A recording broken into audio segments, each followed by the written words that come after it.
O Dia da Consciência Negra foi celebrado nesta quarta-feira, dia 20 de novembro, pela primeira vez como feriado nacional em todo o Brasil.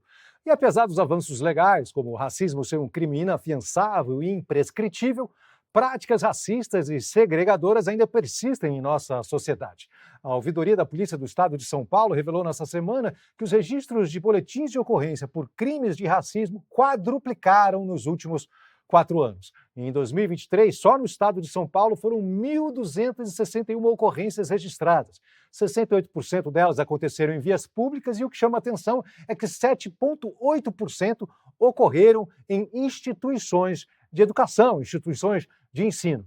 E nesse ponto, 2 casos recentes chamam ainda mais nossa atenção. Durante os jogos jurídicos, alunos da PUC São Paulo foram acusados de racismo ao insultarem estudantes negros da USP com termos como cotistas, FDP, pobres e tal. E já na Faculdade de Direito de São Bernardo do Campo, alunos do 3º ano colocaram na porta da sala um cartaz com a frase "Entrada permitida somente para brancos", durante uma atividade pedagógica sobre as consequências jurídicas do racismo. Em ambos os casos, há debate sobre se as ações configuram prática de racismo ou não, reforçando então a necessidade de análise cuidadosa e criteriosa. Para aprofundar esse tema, a gente conversa agora com a advogada criminalista, coordenadora da Comissão Permanente da Igualdade Racial da OAB São Paulo, Gabriela Carvalho. Doutora Gabriela, muito obrigado pela sua disponibilidade de participar aqui do nosso programa. O número de denúncias está aumentando, como nós vimos aqui, segundo a Ouvidoria de São Paulo. E o número de condenações também está acompanhando esse crescimento? Ou existe uma dificuldade enfrentada pela Justiça hoje para garantir o cumprimento das leis contra o racismo? Boa tarde, Cazé. Boa tarde, pessoal. É um prazer estar aqui, falar desse tema que é tão importante e tão necessário. Essa introdução que você fez, Cazé, foi bastante importante para mostrar o quanto o tema ainda é emblemático na semana em que nós tivemos o primeiro feriado nacional, o primeiro Dia da Consciência Negra como feriado nacional. Logo depois tivemos aí esses 2 casos lamentáveis de estudantes de direito, o que é ainda mais grave de se pensar, que frequentam espaços em que a igualdade deveria ser uma ordem, e vemos esses casos lamentáveis, então nos fazem refletir bastante sobre os avanços e os debates que nós precisamos ainda fazer sobre a igualdade racial. Eu vejo que hoje a maior dificuldade mesmo é essa mudança cultural e essa mudança dos vieses e conscientes que cada um carrega. A gente bem sabe que o racismo estrutural ele é uma construção social que existe desde quando o país passou a existir como país, já que o Brasil, como um país escravagista, ele se fundou e se ergueu às custas da escravização de pessoas negras e indígenas. Nós crescemos com a exposição maciça ao preconceito, tido como uma normalidade social. E o sistema de justiça ele não passa ileso por isso. Muitas vezes essas denúncias elas não são levadas adiante, acabam sendo desqualificadas por ausência de provas ou por falta de preparo na coleta dessas evidências ou até mesmo na escuta ativa dessas vítimas. Também vejo desafios na aplicação rigorosa das leis que nós já temos, com base em interpretações judiciais que muitas vezes tentam minimizar o impacto que o crime de práticas discriminatórias tem, além de uma falta de sensibilidade das pessoas que tratam diretamente com vítimas de crimes raciais. E também a subnotificação de casos, que também é um resquício desse passado escravagista. A gente vê, sim, um aumento dessa notificação desses casos, e isso é super importante porque os dados, além de mostrar o problema que a gente tem, eles são parâmetros importantes para políticas públicas, para eventuais ações e medidas que se pode ter.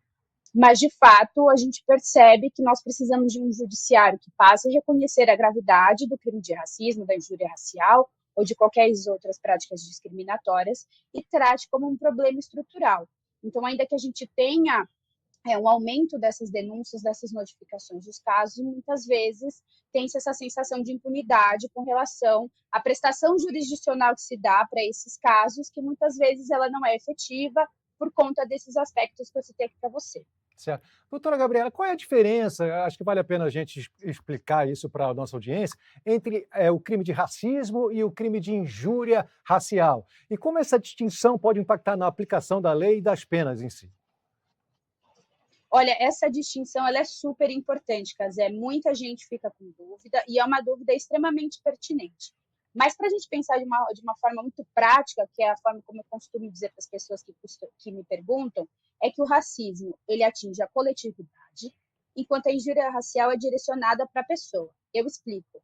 No racismo, a discriminação ela tem que ser direcionada a um grupo, a uma comunidade, e ela pode ser traduzida como um impedimento de acesso a um emprego ou a um determinado serviço por conta de uma discriminação racial. Já a injúria, como ela é direcionada a uma pessoa, ela tem que ofender a dignidade e a honra subjetiva daquela pessoa com base na cor, etnia, religião ou origem. Então, se eu fosse fazer uma distinção conceitual desses dois tipos, seria isso. Acho que a forma mais fácil de pensar é que o racismo atinge a coletividade e a injúria racial atinge o indivíduo. Perfeito. Mas do ponto de vista prático, com as atualizações legais que nós tivemos recentemente, o crime de injúria racial passou a ser considerado como crime de racismo. O que isso quer dizer? Antigamente, a injúria racial, ela, por ser um crime contra a honra, ela demandava que a ação penal fosse privada. É um tipo diferenciado, um regime diferenciado de propositura de ação junto ao judiciário. Hoje em dia, as duas são públicas e incondicionadas, então não dependem mais da vítima esse início, essa interpelação, e ela pode ser conduzida pelo próprio Ministério Público, que agora passa a ser o titular da ação penal. Os dois casos também, antes a injúria racial tinha pena de 1 a 3 anos, e agora é de 2 a 5. Então, ambos são imprescritíveis, inafiançáveis, e a pena foi aumentada. Essa lei, inclusive, ela foi uma lei sancionada pelo presidente Lula em janeiro de 2023, e além de trazer essas mudanças que equiparam a injúria racial ao racismo, do ponto de vista prático, tirando essa parte conceitual de a quem vai se aplicar ou qual tipo penal eu vou aplicar naquele determinado fato, do ponto de vista prático, pensando em consequências jurídicas, né, que seria o apenamento, a pena acaba sendo a mesma, claro, ressalvadas algumas peculiaridades sobre aumento de pena, regime de cumprimento, que isso depende muito do caso concreto, da sentença que é dada e de qual dos tipos penais é aplicado. Certo. Em casos de práticas racistas em ambientes coletivos, né, como essas torcidas organizadas, outros jogos jurídicos que a gente viu, ou até mesmo nos estádios de futebol, a responsabilidade é sempre de quem comete ou existe algum tipo de responsabilização da instituição em que a agressão acontece também? Olha, por definição, tipos penais, por definição do tipo penal, a responsabilização criminal ela vai ser sempre individual, vai ser sempre para a pessoa física.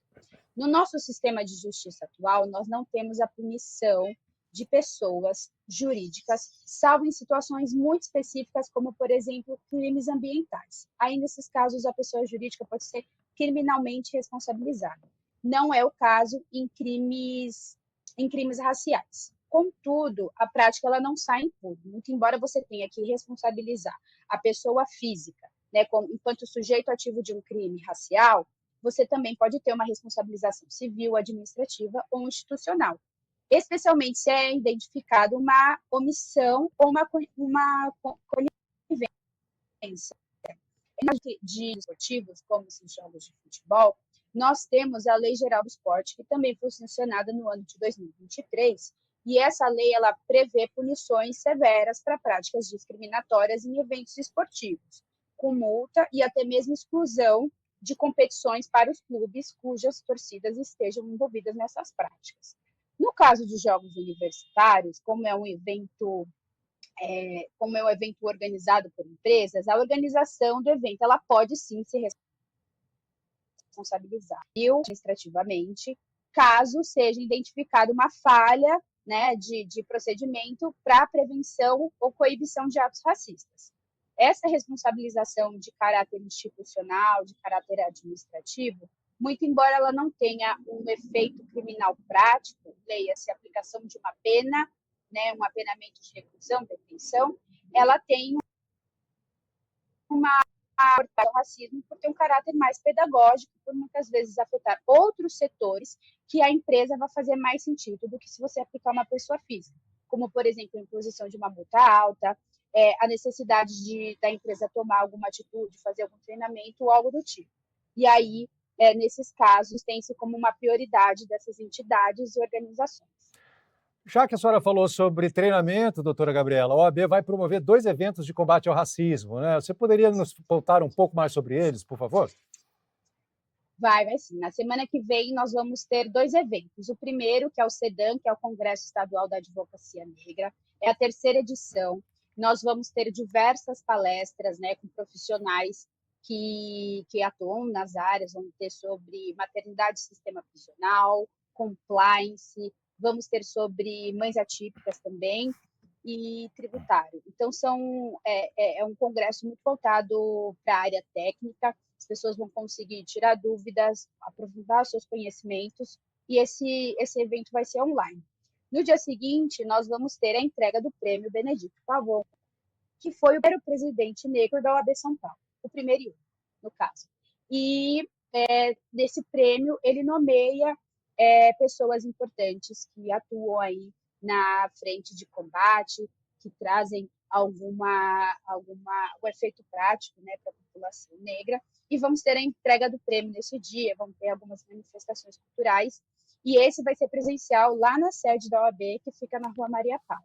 Esses eventos são eventos que, particularmente, como coordenadora da comissão, eu tenho um carinho muito grande, organizá-los é sempre um prazer, porque a gente sempre consegue enxergar o quanto pessoas negras são infinitamente capacitadas para falar de assuntos que não sejam só racismo e conseguir aproximar a advocacia negra desse conhecimento técnico de qualidade para melhorar cada dia mais a prática desses advogados.